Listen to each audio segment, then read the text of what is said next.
Now, in the article translated into English by Professor Yangu, we noticed a translation of a key excerpt from St. Nikodemos' letter to Vulismas. It's actually, I think, letter 3. And let me see if I can actually get someone to bring it, because it's in the other room and I don't want to get up and leave you all. So just one second.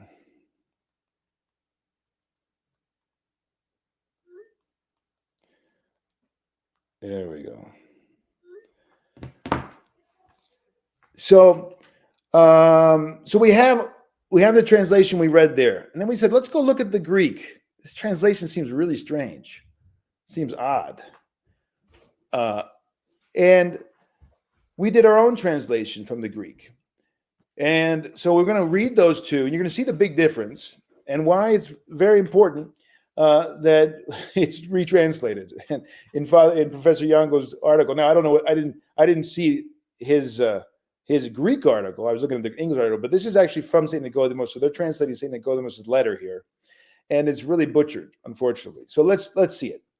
It's important because anybody who's interested in researching this, they're going to want to see the proper and true Greek represented. So, does the church's sacred perfection, that is Dorotheos Vulismas, this is St. Nikodemos, okay? He's answering Father Dorotheos, who was saying, look, you've got to pay attention here to these distinctions. When were these various heretics received without ordination, and when were they not received? And they had to be baptized or ordained again. There is a criteria, he says. Pay attention to the criteria. There's the criteria basically in 2 words is condemned or uncondemned. All right. And it's vastly important. That's the conciliar nature of the church, and the implications of a conciliar decision are massive. Without those conciliar decisions, there is no authority to say that these are outside the church. So we have had many times, and we have today, heretics who are preaching from the ambo. Heretics who are in the positions of the first bishops in local churches. They are teaching heresy. And yet, no one, even among those who don't understand this criteria or don't accept the criteria, will say that the ordinations or the mysteries before a synodical condemnation are not legitimate, are not acceptable, right? And they will not require them to be reordained if they, for instance, separate themselves from the church, and then there's reconciliation. They can be received, of course, without being ordained. Just like we don't baptize somebody who's baptized in the Orthodox Church. We don't go and baptize them again. So this is the distinction they're talking about. Very important for the struggle against the pan-heresy of ecumenism. Very important for understanding of when and how and what basic, you're going to hear me say this again and again. The whole question here is, what are the presuppositions? What is the criteria? What are the preconditions for doing this or that pastoral economia? It's not a free-for-all. It's not whatever you like. And this is Vulismas, very wise. I mean, instead of saying Vulismas was this implying and almost saying, Professor Yangu was implying, well, this Vulismas was kind of a bad character who brought in this fanatical, rigorous position, and it was a politically driven nonsense. Forgive me, Professor Yangu, but it's nonsense what you're talking about. He was beloved of the saints. He was a holy man himself. He was a teacher of the church. He was respected by the hierarchs. It's so sad to see this polarization and to sit now in the 21st century and to look back 250 years and to say, well, he was driven by political considerations and they were actually driven by pastoral considerations, is really unfortunate. It's really unfortunate because it divides unnecessarily those who were united then and now. And so it's a divisive and unorthodox approach to understanding these men. They were beloved. So he says, St. Nikodemos, so there's a church's sacred perfection. It's a beautiful term, of flattery for Dorotheos Vulismas. Want those heretics to be made to stand blameless. This is the translation that we found in the Yangu article. But that's not at all what it says. It doesn't say blameless. I'll read the full sentence on the left and the full sentence on the right. Whose ordinations and baptism the church once accepted by economy. Okay?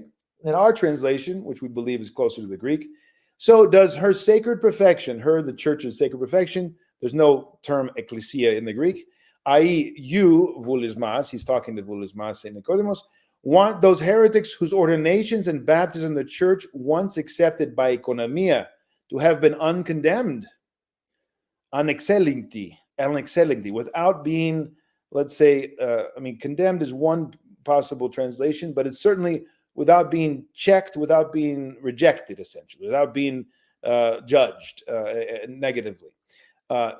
And so that's one error. But the next one is really different. He goes, I'm going on in the left column now. And it says, and isn't the principle of economy sufficient to harmonize those holy fathers who were accepted? Total butchering of the Greek. It's not talking about holy fathers who were accepted. It's not talking at all about holy fathers who were accepted. With those who were not accepted, according to the principle of precision, what's the Greek say? And is the principle should be of economia not sufficient to harmonize the holy fathers that accepted these things? Not that were accepted. The holy fathers weren't accepted. The holy fathers were accepting these heretics or these on this basis, right? And the economia on this basis. The holy fathers that accepted these things with those that did not accept them according to the principle of exactitude. Forgive the typos. We're rushing to get everything ready tonight. So again, is the principle of economia, what is it? I'm assuming a lot of knowledge, forgive me. The principle of economia is that with a few words, my own words here, economia, what does it mean? The management of the household. Ecos nomos, the law of the house. But it really refers to the manager and the management of the household of faith. All right. So we're talking about divine economy. This is the great economy, economia of salvation, the master, the Lord, and his plan and his management for our salvation. That's where we get the term economia.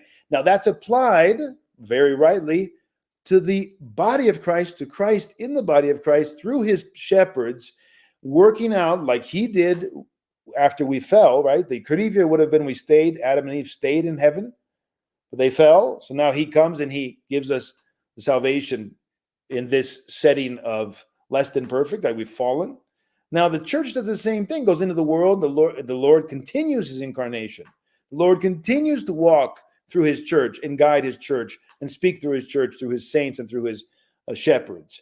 And he is the manager of our salvation. Well, in this context, obviously the akrivia, the exactitude, is not always applicable because there's a variety of circumstances. And so there has to be the power and the authority and the wisdom and ability of the shepherd to apply the principles and apply the solution of salvation in each case, so that they might make progress in communion with God.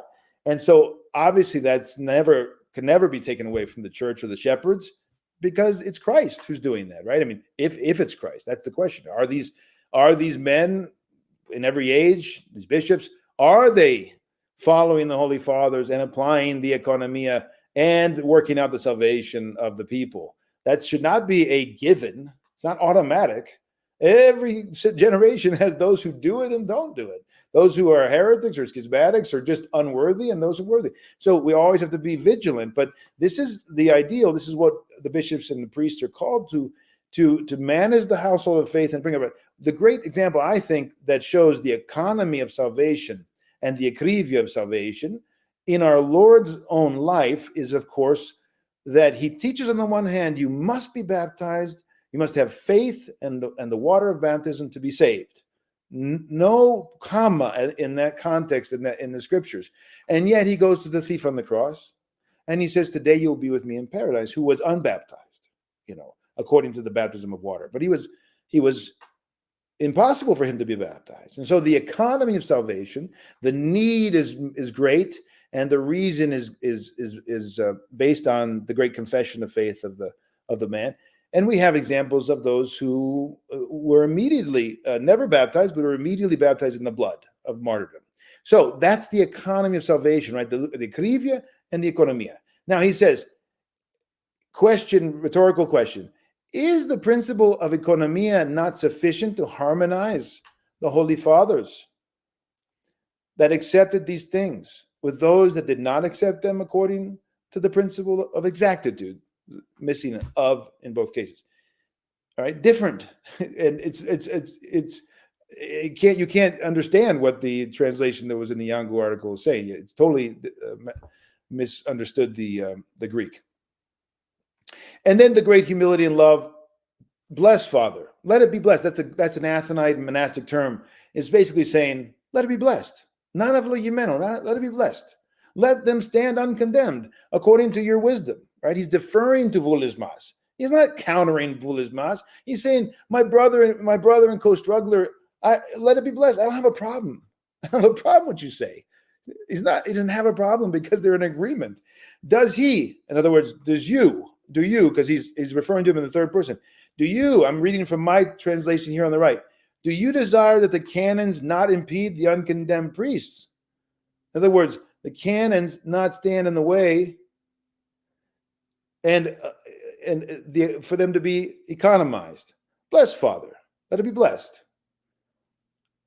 Let them let them stand unimpeded. There's no obstacle for them. For such men, so he's not nitpicking. But he's not opposing either. He doesn't have any problem with Vulismas' criteria. And we're going to explain a little bit further exactly the criteria because they're very important. And you're going to see that he was extremely wise and that what he feared is happening today. Pay attention. What he feared and what he was saying to St. Nikodemos, if we don't pay attention to this criteria and these presuppositions, there's a grave danger. We're going to talk about them in a second. What are the danger? We're living the danger. We're living the problems that Vulismas saw would come about if we don't pay attention as shepherds of the church. But St. Nikodemos says, you know what? For me, I'm okay. I don't want to even argue about this. He says, for such matters are unworthy even of mention and contentiousness. I don't want to argue about these things. Since they're on their own, they are inferior and worthless. In other words, they're not the meat of the matter, right? I'm not gonna get bent out of shape on these. This interpretive key and exactly how you want to see it applied is acceptable, but it's not for me. It's not the most important thing. I'm not going to argue with you. Let it be blessed. That's what a monk does. That's what St. Nikodemos was saying here. And here we have Yangu presented as him standing against Vulismas and then getting beat down by Vulismas. Oh, he had to accept this tyrant from Constantinople, forced him to accept that which he doesn't believe, which is an insult. It's an insult to St. Nikodemos to say he doesn't believe this. All right, now some commentary here. This date of this letter, by the way, is September 17th, 1792. All right, so this is toward the end of his writing, essentially, of the preparing the book for publication, but it has to go through a long process of review, and then it unfortunately went through many years of practical problems before it could be ultimately printed. So St. Nikodemos had explained cases of ordinations done by heretics being accepted by the fathers by saying this was done by Economia. In other words, St. Nikodemos said, I don't have a problem just to say it's God's economy. Like, in other words, and it's very interesting because if you go to the canons that have to deal with the reception of converts, there is almost never what we say in Greek, etiologia, a reason given. They don't say, oh, in these particular heretics, we're going to receive them by confirmation because, and then they cite some theological teaching they have. Whereas in contemporary Orthodoxy, you find, especially in the Russian Orthodox world, unfortunately, you find this idea that, oh, we receive those who are closer to us by confession of faith and those who are further from us by baptism. Totally unsubstantiated in any consistent reading of the canons. And so that's St. Nikodemos is saying that's the spirit of the canons. We don't need to give an apology to anybody how we received anyone. And if Christ is truly inspiring and guiding us, he didn't sit there and explain why and how he's going to receive the thief or the martyrs or why he rained down the Holy Spirit on Cornelius and then they baptized them. Like these things are in the economy of salvation, right? So he's rather simplistic in a good way, right? Vulismas, however, thinks this is not enough. This is too uncertain. He wishes to clarify and emphasize that those ordinations which the fathers accepted by Economia were ordinations performed by heretics that had not yet been condemned. Those are the ones they accepted. In other words, he wishes to highlight the prerequisites and bounds and context of Economia, lest it become a bed seed for innovation. That's my expression here. That's not his. And I think this is really wise. I think this is exactly what we're living through. And Vulismas was extremely wise and perceptive, very bright, but also very experienced. Remember, as you're going to learn, he was very well read and also very well traveled. Very well traveled. He saw what he's talking about. He saw the pastoral reality on the ground. He went to many of the Slavic countries in the Balkans. He was in Bulgaria. He traveled. He preached. He taught. He knew what he was talking about. Now, there's a footnote from Elder Nikodemos Barusis about this. I'm going to read it because it's very wise as well. Listen to what he says. Bless, Father, let them stand uncondemned. That's the section he's got a little footnote to. That's what we're talking about. He says, it seems that St. Nikodemos was favoring a more simplistic interpretation of the acceptance of the mysteries of the heretics by Economia. He thought it sufficient to emphasize that Economia is only applied in rare cases of urgent necessity, which, however, do not introduce a binding precedent, nor do they relativize the diachronic validity of the holy canons. All right? He thought it sufficient to emphasize that Economia is only applied in rare cases of urgent necessity, which, however, do not introduce a binding precedent, nor do they relativize the diachronic validity of the holy canons. All right? So in every case, whether you're talking about St. Nikodemos or Vulismas, that's certainly the case, right? Economia is rare, it's urgent, it's needful. There's no precedent set. This is oftentimes not understood by people today. Economia sets no precedent, zero. Nor do they relativize the diachronic validity of the holy canons. So he's saying, look, they cannot undermine the holy canons, period. It's not possible because of these reasons. All right. So St. Nicodemus is just it's simple, it's straightforward. So as soon as the particular circumstances that necessitated the application of Economia pass away, the validity of the canonical exactitude remains undiminished. Right? Are we following here? It's getting too technical for you all. Forgive me. So it's very important because if you're following ecclesiastical events, if you're paying attention to what happens in many ways in the Ukrainian schism or in the reception of converts or in the vesting of priests in Russia, this is all very relevant, right? This is extremely relevant to how the shepherds and the priests are going to guide and properly understand the guiding of the faithful. If you ignore these things, you will have, as you increasingly do, Economia become the rule. Economia become the rule. And of course, that will undo the canons, undo the Akrivia, and it will be very detrimental, certainly according to St. Nicodemus and Dorotheus Vulismas. Now he says, Dorotheus Vulismas now. Okay, that's St. Nicodemus's summary of what his stance is. Dorotheus Vulismas, however, considered that as much as such a simplistic version of Economia may rightly emphasize the diachronic validity of the canonical exactitude. All right, so he's saying, yeah, this approach that you have, St. Nicodemus, it does emphasize to a certain degree, and rightly, there is a exactitude. You're not, and it's very clear in his canon, Canon 46, his commentary. He's saying there's, on the one hand you have Akrivia, on the one hand you have Economia. This is how the church is governed. So that's fine. However, it inevitably leads to the offhand diachronic relativization thereof. All right. So inevitably there's a problem. There's a relativization when we don't define the boundaries of Economia, because it does not point out the exact criterion of harmonizing the theology of the holy canons with their Economia. So he's saying you don't want to go there and get into the nitty-gritty of history and say, in what case is this, what case is that. That's fine. You are definitely within the right interpretive key of economy and ekrivia, how we operate. However, there's this problem because you've got to show how theology and economia harmonize. Now, economia and theology are going to harmonize, but they're not always going to be like a mathematical, continuation, right? We'll talk about that because the application, it's going to be in the same spirit of always for the salvation of man and based on the gospel and based on the commandments and based on the canons. Not going to be against, not going to undermine that, right? So when you see, I'm getting ahead of myself, but to apply this, I think what he's saying is that if you become indifferent to the nature of the baptism, what is a baptism? Of course, for the saints, Saint Nikodemos, it means immersion. Well, that's not important. Right? It's just water. This is what Aquinas says, right? Just water. And many Orthodox, unfortunately, are increasingly saying just water. You can be immersed, you can be sprinkled, you can be poured. Not a problem. We're talking about without any kind of economia necessary, right?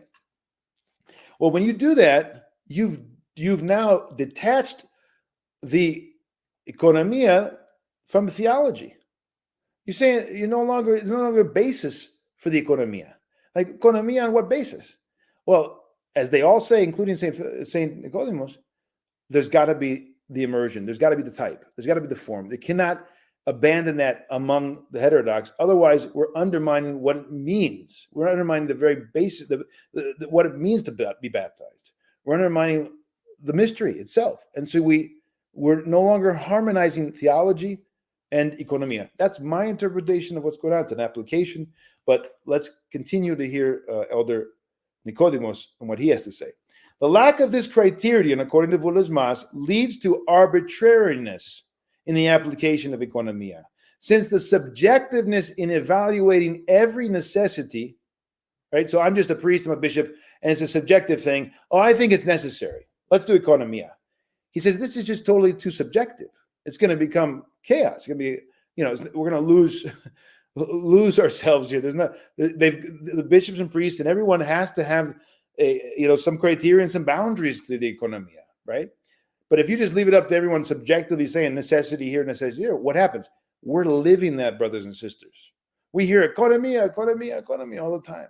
And it's anything but economia. It's anything but economia, all right? He goes on. Since the subjectiveness in evaluating every necessity and the consequent arbitrariness in the bounds of mitigation of exactitude gradually formulate a lawless custom. All right, so custom, he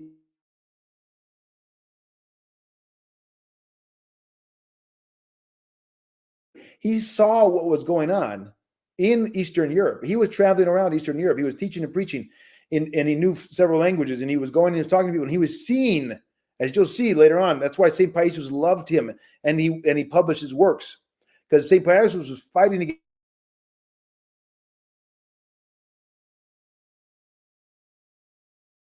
heterodox ideas around the mystery of baptism. And they were seeing the erosion of the dogmatic consciousness of the people, right? And he was saying, what happens is, over time, this arbitrariness leads to people to the erosion of exactitude, the criteria of exactitude, and there's a custom. Oh, this is how we do things in our village. This is how we do things in the Bulgarian Orthodox Church or the Russian Orthodox Church or whatever. That's how we've been doing it. We've been doing it for 1,000 years, right? Oh, we did this from the time of Peter the Great. Therefore, and it's on the level of a tradition, but it's not a holy tradition based. I'm talking theoretically, right? I'm not talking particularly about any particular practice. I'm just saying this is what he's trying to say. He's trying to say this leaves too much room open for something to develop a practice, which will then be basically elevated to a tradition, what he's calling a custom in a negative sense, and it will undermine the ecclesia of the church, which in practice, he goes on, which in practice substitutes the exactitude of the holy canons and deprives the pastoral condescension of the church of its sociologically necessary theological foundation. Brilliant, in my opinion, is brilliant.